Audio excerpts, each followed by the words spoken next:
Smart dishwashing.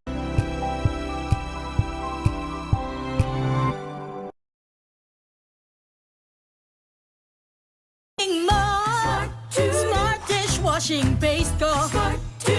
Pritong ulam na masebo, plato o kaldero. Tanggaling for everyday. Ganyan pag smart ang dishwashing paste. May double tanggaling formula. Tanggal ang sebo, tanggal ang bakterya. Pahit para walang bahid, linis fantastic sa metal at plastic. Number one ko to. Tanggaling-galing mo, smart dishwashing paste. ACS. May nagbago. May arte. May budget.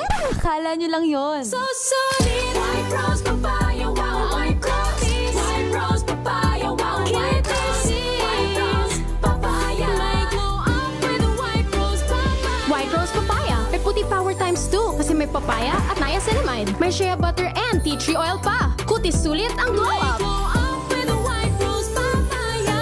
White rose papaya. Kutis sulit ang glow up. ACS. Hello, Washi! Laundry day na naman! Yay! Anong meron? Mancha ng chocolate, putik, may libag pa. Kaya natin yan! With Pride Washing Machine Detergent, may triple stain-away formula. Tanggal ang makapit, madikit, at malupit na dumit mancha. Kaya easy-easy ang labada. Mula noon hanggang ngayon. All you need is pride. All you need is pride. ACS. Bata pa lang ako, nakapokus na ako sa pagsasaka. Alam kong dito ako may pag-asang umasenso. Pero sa hirap ng buhay, muntikan nang di umusbong ang mga pangarap ko. Mabuti na lang, merong maasahang kaagapay sa pag-asenso. Madali lang mag-apply, malit pa ang interes. Kaya ngayon, ang mga binhing itinanim ko, unti-unti nang nagbunga. Panigurado, may anihing magandang kinabukasan ang ating mga susunod na henerasyon. Gaya ni Ginoong Giordani Cara, 2024 Land Bank Ulirang Magsasaka Awardee. Kaya mo ring pagyamanin ang iyong agribusiness sa tulong ng Land Bank AgriSenso Plus. Ang Land Bank AgriSenso Plus ay programang pautang ng Land Bank para sa mga magsasaka, mangingisda, SMEs at korporasyong nakapokus sa agrikultura. Land Bank AgriSenso Plus, kaagapay sa pag-asenso. Para sa karagdagang detalye, bumisita sa pinakamalapit na Land Bank Lending Center sa inyong lugar. Wow, ang saya. Isang barangay na labada, puro mancha pa. Goodbye, pahinga. Mommy, isang laba lang yan sa Pride Bar Blue. May powerful stain-away enzymes na malupit sa dumit mancha. At di masakit sa kamay. Isang laba lang yan. Hello, pahinga. Hello, Pride Bar Blue. ACS. How you spend your morning can often tell you what kind of day you are going to have. Me, I always start my day with a fresh cup of my favorite MX3 coffee. Mahalagang paalala, ang MX3 capsule ay hindi gamot at hindi dapat gamiting panggamot sa anumang uri ng sakit. Amoy forever. Amoy LQ. Amoy New Cala Berry Blooms. Amoy Cala, amoy good vibes. This time check is brought to you by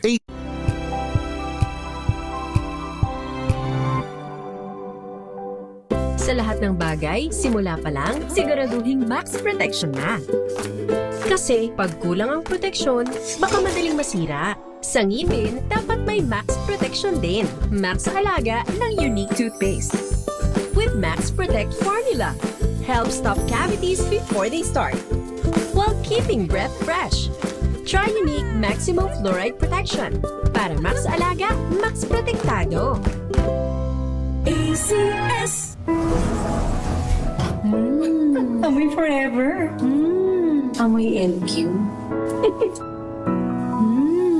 Amoy New Cala Berry Blooms. Amoy Cala, amoy good vibes. Tips para manatiling presko ngayong summer season, alamin. This portion is brought to you by ACS Manufacturing Corporation, ISO certified, maker of world-class quality Pride detergent. Una, iwasang magbilad sa araw. Magsuot ng puti o kaya light-colored na damit. Mas mainam din ang pagsusuot ng cotton. Tuwing lalabas naman ay huwag kalilimutang magbaon ng payong, cap o kaya sunglasses para may proteksyon sa tindi ng sikat ng araw. Bukod pa riyan, #skincare is life. Magpahid ng sunblock para maprotektahan naman ang iyong balat. Sa usaping mga gamit sa bahay naman, tiyaking parating malinis ang inyong electric fan o kaya'y aircon para ma-maximize ang lamig nito. At ugaliing uminom ng tubig to stay hydrated. This portion is brought to you by ACS Manufacturing Corporation, ISO certified, maker of world-class quality Pride detergent.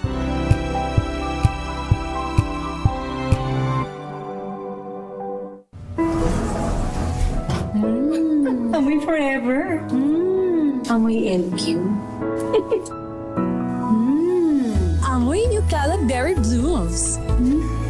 Amoy kala, amoy good vibes.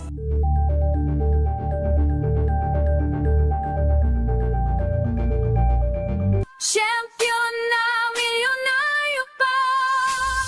Maraming salamat sa lahat ng sumali at naghulog ng entries sa Champion na Milyonaryo Pa. Makalipas ang 8 linggo ng pamimigay ng libo-libong piso nationwide. Sino naman kaya ngayon ang ating pinakabagong Champion na Milyonaryo Pa? Malalaman na natin kung sino ang mananalo ng 1 million pesos sa Champion na Milyonaryo Pa Grand Draw Number 20, Sabado, 1:00 ng hapon. Mapapanood na sa DZRH News Television at nakastream live sa ating Facebook page. Champion na Milyonaryo Pa Grand Draw.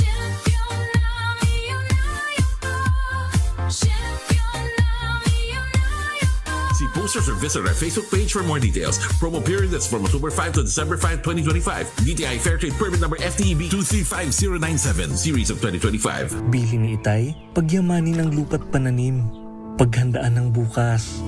Sa lahat ng yan, katuwang mo ang Land Bank. Sinanay kami sa makabagong kaalaman at pamamaraan, pati pagsulong sa moderno at sustainableng agrikultura. Naging tulay din sa pagtawid namin sa mundo ng digital. Napagyaman ko ang lupang pamana ni Itay. Katuwang ang Land Bank, sigurado ako sa masagana at maunlad na bukas. Amoy forever. Amoy LQ. Amoy New Caleb Berry Blooms. Amoy kala, amoy good vibes.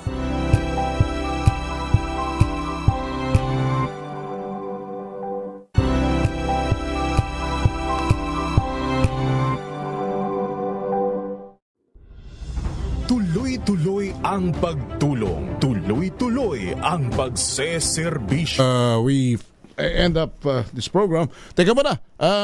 Sige, ito na. Meron mga report na tayo. Sofia, no?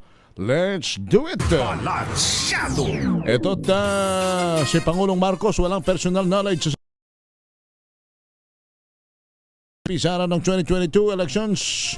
Ayon sa Malacanang, Let Narciso Let. Siya ang Malacanang sa paratang ng sinasabing dating bagman ni Vice President Sara Duterte na si Ramil Madriaga. Kasunod ito ng pagsusumite ni Madriaga ng sinumpaang salaysay sa Office of the Ombudsman tungkol sa campaign funds ng Vice Presidente noong 2022 na umano'y galing sa Pogo at drug money. Ayon kay Palace Press Officer Claire Castro, walang masasabi si Pangulong Marcos dahil wala itong direktang nalalaman patungkol sa anumang maaaring naging transaksyon ni VP Sara sa Pogo operators o sa drug lords. Matatanda ang running mate ni PBBM si Duterte noong 2022 national elections. Kaugnay ng mga opinyon na hindi dapat baliwalain ang mga aligasyon ni Madriaga, sabi ni Castro, dapat lamang paimbestigahan kung may ebidensya laban sa sinumang public servant, pero dapat rin siguruhin na hindi lamang ito pamumulitika. Ito si Let Narciso para sa DZRH. Una sa Pilipinas, una sa Pilipino. Thank you, Let. Samantala, unang araw ng simbang gabi na itala nga pong payapa sa buong bansa. Ayon sa PNP, Edniel Parosa. Edniel.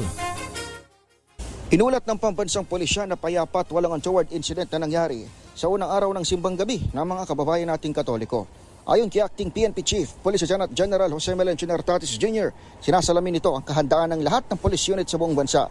Magugunit ang inilagay sa heightened alert ng PNP bilang paghahanda sa seguridad ng holiday season. Inaasahan ng pulisya na milyon nagdadalo sa siyam na araw. Kabilang na ang anticipated masses bahay sampahan ng tukoy at binabantayan ng PNP sa buong kapuluan. Mahigit 100,000 naman ang nakakalat na polis at augmentation sa naturang mga simbahan at iba pang places of convergence mula kahapon December 15. Paalala ng pulisya, lalo sa mga kabataang dumadalo at karaniwang nasasangkot sa mga riot, maaaring maging liable sa krimen ang mga pasaway edad 15 anyos pataas. Ito si Edniel Parrosa, nag-uulat para sa DZRH. Una sa Pilipinas, una sa Pilipino. Thank you, Edniel. Samantala, balita mula sa ibang dagat, US President Trump kinasuhan ng BBC dahil naman sa defamation. Jackie Rasho. Jackie? Kinasuhan ni United States President Donald Trump ang British Broadcasting Corporation o BBC at nagpapabayad ng $10 billion dahil sa defamatory o mapanirang report laban sa kanya. Inakusahan ng presidente ang British Public Service Broadcaster ng pag-edit ng kanyang speech noong January 6, 2021 para ipagmukha na siya ang nag-udyok sa mga taga-suporta na sugurin ang Capitol Hill matapos siyang matalo sa 2020 elections. Gayunpaman, ayon sa ilang legal experts, mahihirapang mapatunayan at umusad ang naturang kaso sa Amerika lalo't hindi naman ipinalabas ang report sa nasabing bansa. Katuwiran naman ng kampo ni US President Trump, maaari pa rin itong mapanood ng mga Amerikano online, lalo na sa Panorama series kung saan naging bahagi ang report sa isang documentary sa pamamagitan ng subscription sa streaming platform na BritBox. Ang BBC ay isang national institution sa Britanya na 103 taon nang nag-broadcast at pinapondohan mula sa buwis ng mga residente. At yan ang balita mula sa ibayong dagat. Ito si Jackie Resh ng DZRH, una sa Pilipinas, una sa Pilipino. Thank you, Jackie. I-ready na ang inyong cellphone dahil tinatawagan na namin ang next winner sa Kring Kring Panalo Malacash sa telepono.